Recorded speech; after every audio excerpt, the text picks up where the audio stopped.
I'm Sarah, welcome to my channel, and in this video I'm going to be reviewing and kind of explaining the movie 2000 Mules a bit and giving my personal take on this. So, it's been out for a while now. I'm sure a lot of people have seen it, maybe some of you guys have seen it. If not, I kind of want to just, first of all, give a brief overview. But before we do that, you might as well just like this video and subscribe to this channel if you're interested in seeing more content like this. So, the overview, it's basically just about particularly why these certain people believe the election was stolen. Mainly this man D'Souza, who was pardoned by Donald Trump, and then there's a group of other people talking with him. Charlie Kirk and Dennis Prager were among them. They focus more on the ballots and mail-in and quote-unquote issues surrounding those that they believe are issues. And not so much on machines or anything else.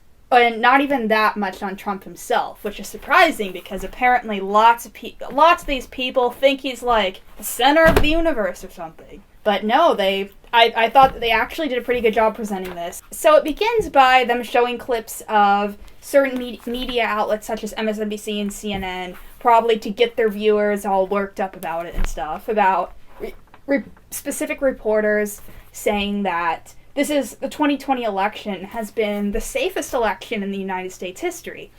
And then they just go and talk about how the people on January 6th, the rioters who surged the Capitol, wait, right, they didn't call them that. And why would they?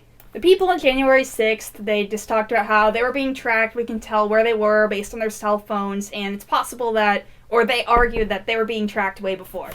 And then went into how geo-tracking, which, if any of you guys didn't know that we're being tracked by the government with our cell phones, there's basically no transparency on what big tech companies do with our data. And, I'm sure the FBI is wondering why in the world you're watching this video right now. Anyway, moving on. They go into how particular people were tracked and that this organization, True the Vote, got this data. And then they were talking about how these people were being tracked and then they could identify certain mules or certain people who were being tracked and actually went to ballot boxes multiple times, sometimes 20 or, multiple times in a small period of time, and identified the people who were basically doing criminal activity and were harvesting ballots and dropping multiple off, and also cited lots of United States security footage by some ballots. And I thought that they did a great job at this, They just said, basically, they didn't tell particularly where they got the data. They didn't really go into any of that. But I do think they did a good job at least presenting it and showing certain footage of criminals breaking the law. And obviously it was polarizing, blaming the political left. I saw it as, though they did mention in the movie that it's not a partisan issue. I certainly, the way I saw it, it certainly seemed as though they were just making it partisan the entire time, which, that's what you'd expect from these things, right? So they basically just talk about these certain criminals, and then what they did was, this isn't necessarily in order, and then they showed specifically what states were these people in, where was the abuse happening, and everything like that. So they only really showed the battleground states and identified mules in the big cities, and showed us that data. Now again, they didn't cite where they got this. They only showed us in battleground states after November 3rd, when the election was supposed to be over. And I know that because I am obsessed with memorizing dates. So basically, they just showed battleground states like Michigan, Georgia, and Pennsylvania during the period between November 3rd and when Joe Biden was declared the winner. And then they identified the most mules in Philadelphia and then Georgia, and were saying that if this activity wasn't happening, they say, well, Trump would have won if this activity wasn't happening. So, I thought that they did a good job at all this, and when I actually finished watching this movie, I had lots of questions. That's mainly what I got from this was, okay, I have questions about this. Where did you get this data? Who was these certain mules or certain people? First of all, who are they working for? Because you, just by their data on where they went, you really can't tell. Just by, and then also the cell phone data also showed that these mules went to nonprofits, and we don't know who was running those, what side they were on, and obviously they're this is organized crime. And they blamed the vast amount of absentee voting that was taking place on this, because they're saying there's so much more ballot harvesting and so much of this criminal activity. And what they didn't do was give us previous data on how much this has been happening, because election fraud happens every election. And this election happens to be one of the few closest presidential elections in American history. Could the actual results have been different if there was no fraud? I mean that's possible, right? Because this election was so close. But we don't know that because fraud happens all the time.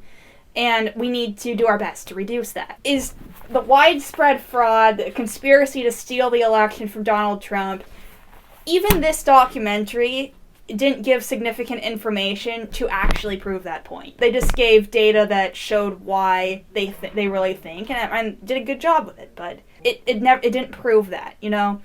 And I am personally of the opinion that there was not a big conspiracy to steal the election from Trump, but when we have more absentee voting, when it's easier for criminals to do activity, like, I'm not really against absentee voting, I just think that we need to make sure that ballot harvesting is illegal, and we need to catch these criminals who are doing it, trying to masquerade as people who want to help, especially targeting minorities, taking their ballots. I mean, this has got to stop. Like, and even if there was no data about this, I mean, we still have good reason to suspect something like this would happen, because people are people, you know? And we got to put a stop to this.